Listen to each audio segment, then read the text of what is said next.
Shopping on Amazon and you want to support Southgate Media podcast, if you go to southgatemedia.com, there's a portal where you can log into your Amazon from there. A portion of everything you buy on Amazon goes to Southgate Media to help support that. So it's a great way of helping out along with the show. Hi, this is Mark Wade, writer of Superman Birthright, and you're listening to Krypton Report. All right, everybody, welcome to the next episode of Krypton Report. I am your host, Tyler. And I am your host, Junia.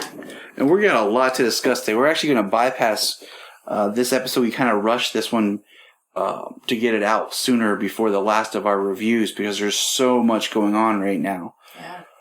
So what we're going to kickstart with is this past week at your local comic shop, the Adventures of Supergirl comic dropped. It is written by Sterling Gates, who is a well-known Supergirl writer. And I'm not usually one who likes to read like a lot of tie-in comics, but because of the writing staff behind it, I was very interested in it, and I wanted it to come out in book form before. I didn't want to get the digital. I don't like to do the digital, like the chapters. So I picked this up, and it was a very good read. Ju, have you seen this? I have not yet. I haven't had the chance to take a look at it. First off, I love the cover. The cover is great, and it's just kind of funny because it says based off the CBS series, which we'll get to that later. That is pretty funny. Of course, I love the artwork in the front. It's really awesome. So, looking at it, kind of skimming through it here, because that's what I'm doing. I'm not sure if I like the way that she's drawn completely. It's interesting. It's interesting because I think it's one of those with likeness rights where they want it to look like her on the show, but you can't actually draw her. Okay. Because then basically they have to pay for her image and stuff like that. So it's the same thing, like it's the cover shot. If you think about it, just that they use the cover posters and stuff. Yeah. Like as a promotion. If you go back and you look at volume 1 of Smallville, season 11, like the cover art looks just like Tom Welling. And then inside it looks somewhat like him. And then as it goes on, it gets a little bit more away from looking like the actors. Like I don't mind the artist's style. Actually, it's cool. good art. Like I enjoyed the book. Like it has the same fun and bounce that the show has. Like I've read one issue. I think it was Flash Zero, maybe, that Mike let me borrow. Yeah. That was a tie-in to the show, and I just it wasn't bad. I'm not much for the comics that tie into the shows, but for Supergirl, I was like, I'm gonna give this a shot because it was being written by Sterling Gates.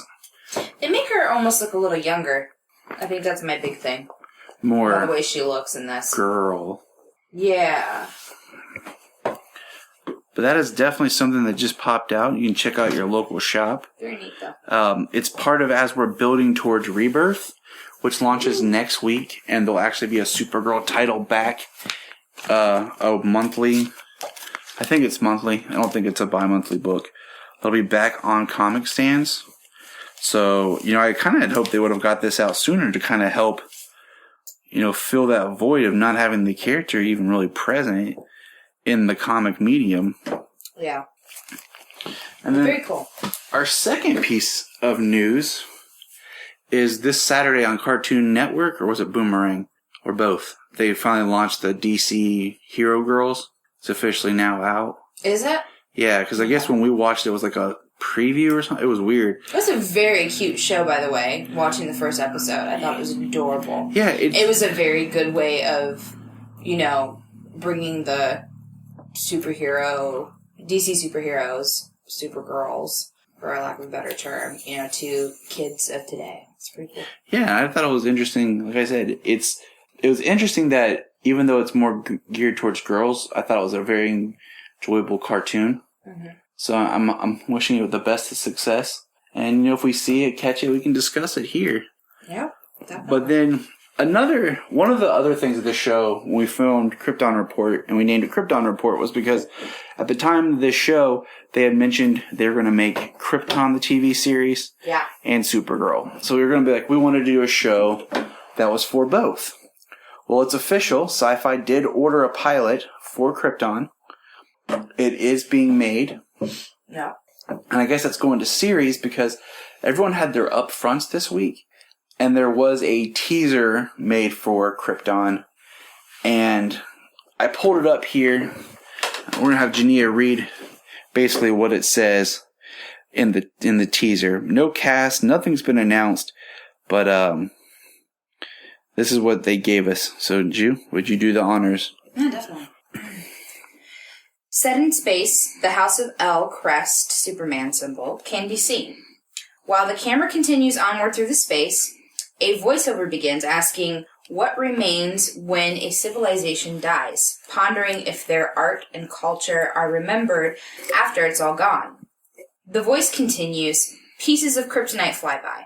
The flight continues with the voice saying, "This is not the story of how our world died. This is the story of how we lived."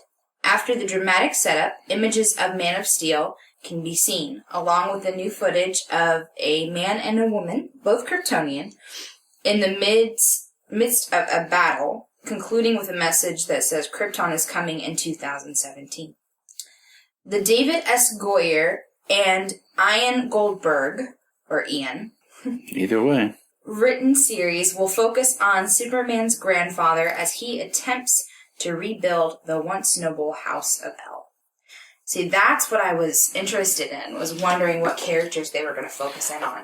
And, okay, so in some comic book canon, this gets confusing because Jor-El's father was also named Jor-El.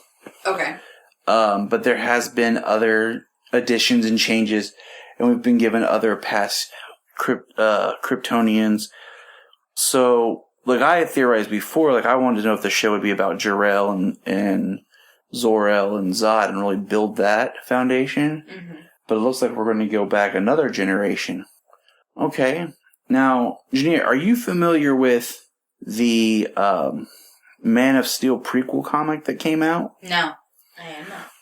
Now, let me see if I can pull this up here.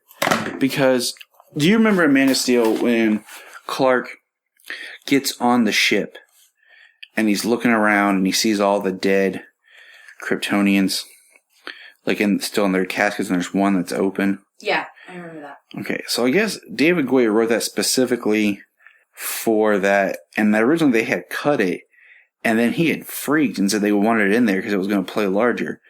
Well, I found a website, and I'll post it on our Facebook, where you can look at a PDF version of the prequel comic that was written by Jeff Johns, Zack Snyder, David S. Goyer, and they wrote the story, and the script was by Sterling Gates, but it is a prequel to Man of Steel, and it focuses on Kara. Cool. And in this, Kara is actually a lot older, and it was her casket that was open. So it's a whole story about her. That's cool. And her adventure. And the artwork is great. The story was really interesting. It's been a while since I've read it. So I kind of wondered when they said they were going to talk about, good old Grandpappy L. Pappy L. if maybe they're going to touch on that thread to kind of tie it in a little bit more. Mm-hmm. So, it's just one of those very interesting stories. Like, okay, it'll look neat, like the story of Krypton. Okay, awesome. But, the biggest thing about the Kryptonians is not only their tech, but also just their powers on Earth. So are we going to get some sort of Kryptonian that comes to Earth, or, what can we get that's going to make it more interesting than just being some sort of space show? Yeah. I'm pretty interested in what they're going to want to do with it. It could be very cool to see stuff about, Superman's grandfather. It could be very boring, too. I'm really hoping that that's not the case with this. And that's the thing, is because this series will tie directly into Man of Steel. See, I think the reason why Gotham as a prequel story works pretty well as a TV show is because Bruce Wayne is still a part of it. There are characters that we all know and care about that are a part of the TV show. My concern with Krypton and it focusing on the grandfather. That's right. It's our dog, Elle. Yes.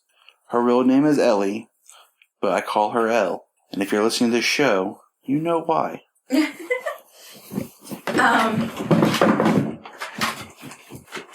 But anyway, basically, I'm just concerned with it being another generation away from Superman. If we're, gonna kind of lose those important characters. Yeah, I mean... What's gonna make it interesting? Exactly. That's the thing is, why do I care? Yeah. As a Superman fan, as a fan of all things Kryptonian, it all bases around Superman. So how is this show going to be able to stand on its own, I guess? If you ever, and I used to have this book, look at the first, I think I still do on PDF, the first story of Action Comics #1, the planet, the Krypton that Superman was from, they were all super beings. It wasn't later that they adapted it that they had powers because they were on Earth. But where I was going was, Gotham doesn't have anything else that's to tie to. It's not a prequel to Ben Affleck. It's not tied to another show. It's its own universe. Right. So it gets to have more freedom. It's not tied to anything else. With what we're looking at here with Krypton is they're saying it's a direct prequel to Man of Steel. So it is tied to the DC Films universe. Which is cool. So it's going to play by those rules, those style, and everything like that. But once again, do we care? I mean, what are we going to get that actually makes us feel like we're in Superman's land? What's going to make it special? What's going to make it stand out? Are we going to touch on Brainiac? I mean, what can we do that doesn't feel like we're overstepping our bounds before we even get to a Superman story? And, I mean, we obviously know that Kryptonians in the Man of Steel universe were not, gifted on Krypton. They were normal on Krypton. I wonder if it'll be a full 22 episodes, or if it'll be like a 12 episodes. And I almost kind of hope it's just 12 episodes. Because I think if you did 12 episodes, you could find a core story and really focus in on that. And really make that work. Yeah. But that's enough of Krypton. Yep. We're flying through space to the big news. Uh-huh. So, big news. If you haven't heard, the bird's the word. Supergirl. It's going to be on the CW. Yes, it is. It has been officially renewed for season 2, and it's moving to the CW. Now, what we've learned so far was upfronts were this week for the CW, and they moved stuff around. Like right now, iZombie's returning, but they haven't said when. The Originals is not coming back until mid-season next year. Because Supergirl's going flat out 22 episode order. It's going to be same time, 8 p.m. Monday nights. So Monday through Thursday will be superheroes on the CW. Woohoo! That. So that is amazing. Let's see, what other big news has happened? We know they have to move production to Vancouver. And it was really weird because I read that CBS, the chairman or whatever CBS stated, we probably would have, how did he say? He said it basically like we were going to renew it anyways. But it was like, if that was the case, then why didn't they just do it in the first place? Yeah, that's weird. It seemed like something you would say afterwards just to make yourself look good. Mm-hmm. But I think there's also discussion because at one point, like originally when Supergirl was pitched, it was for the CW, but CW didn't want to have too many DC shows. But I think they realize now that a lot of their other shows aren't working as well, and this is their core audience right now, and they might as well ride it out while they can. Right. So we know that. Now, with that being said, this is the time where we take a moment to speculate and discuss what does that actually mean for the show. Yeah. Because we knew it was over budget. Like, the cost of the show, it wasn't getting the type of ratings that CBS wanted. And we know it's a very physical show, Mm-hmm. and it takes a lot of special effects, which are basic. And I mean, granted, we've watched The Flash and we've watched Legends, and the effects are good. Every now and then there's a kind of a bad CG Flash, but we let it slide because we understand. And it also... We're not working on a film budget here, you know? Yeah. We're not tossing $3 million an episode. So, Right. First of all, we'll start this. We know for sure that Melissa's back. We know that Kyler, who played Alex, she's back. David Harewood is back. Haven't heard any of the others. Right now they're talking and negotiating that Callista Flockhart may be a reoccurring character, not a main cast member. Oh, that's sad. Because of her cat, being Catco. And it makes me wonder, because remember how the first season ended, where Kara got her own office? Mm-hmm. And it was very blank. Yep. Perfect for a new set. That's true. So, that's all I've heard casting-wise, as far as characters. That makes me sad, because I really have enjoyed Cat Grant in this past season. And it's not confirmed yet if she is going to be just recurring or full-time. We don't know. There's been no discussion I've heard of Max Lord, because he was technically never a full cast member. He was always just reoccurring in the first season. Now with the lower budget, it makes me wonder what they're looking at budget-wise. Because how much money do they save off the top by just moving to Vancouver? Yeah. By not shooting in LA. All the stuff that not being in LA saves them. Can that money be, saved and then just recycled back into the production budget of effects? So do I really have to worry about the effects too much? Hey, we're saving this much money now. We might as well use, the savings or whatever. If it costs $3 million an episode, to shoot in LA. Now let's say it costs, I'm just making up numbers now, $2 million to shoot in Vancouver. Mm-hmm. And then they took, $500,000 from that and helped make sure that they kept the special effects up. They're still saving money and creating a quality show. Right. I think one of my main concerns would be the actors being willing to go from one network to the other. I mean, because with a lower budget, you also have a lower budget to be paying your actors. And it makes me wonder, I heard some speculation today discussing the idea of a lot of the extras and stuff that you see in the background that will help thicken out some of the scenes. Like Kat, the DEO, we're going to see less of them. The way it's shot, how's that going to change? Right. The look, the lighting, definitely the setting. I mean, National City is very bright, very open, very sunny, and we know what Vancouver looks like. Yeah.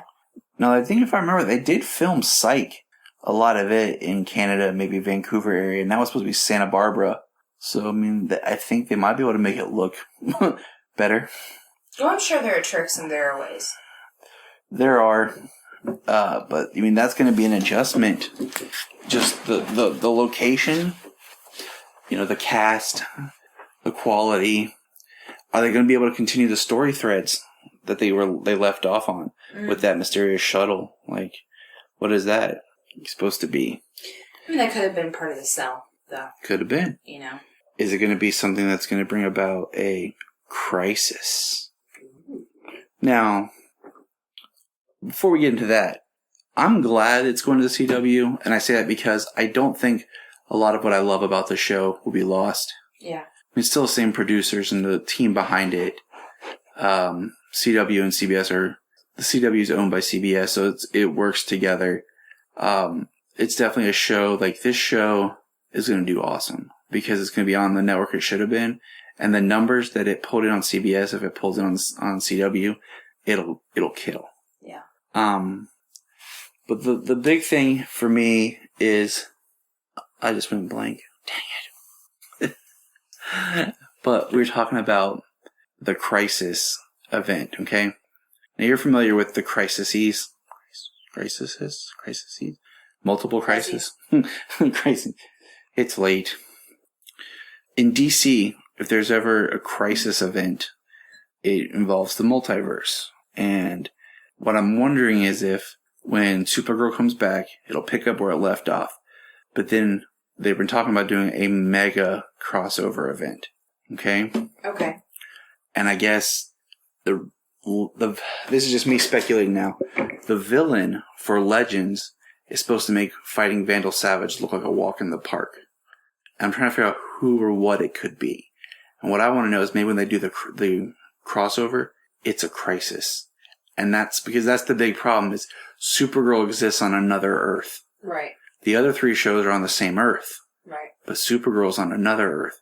So you could pop her over or Barry back for an episode or 2. But we want to see that world interact together.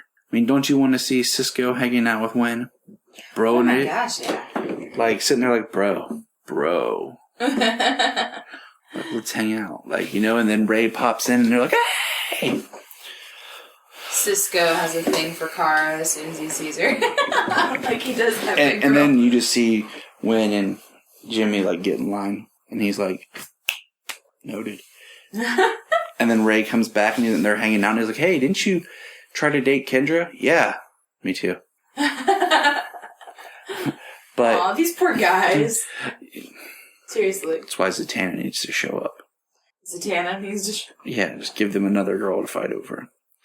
But what I'm thinking is that maybe that could be the big crossover. So that Supergirl starts in its own universe, but then when they have the mega crossover event, it pulls it into the currently established, the currently established universe, because that's what we want to see. Is we want to see her interact with these other characters. Now, remember when Barry was on her Earth and she said, "I'm an alien," and he responded like, "Whoa, that's cool." That kind of means they hadn't talked about aliens on the other Earth. But then on Legends, they brought up Thanagar, the alien race of Thanagar. Mm-hmm. So that's introducing that they're on that Earth world universe, there's aliens coming. So who else would you want on your team to fight aliens? The Suns. Or 2, because you also have Martian Manhunter. Mm-hmm.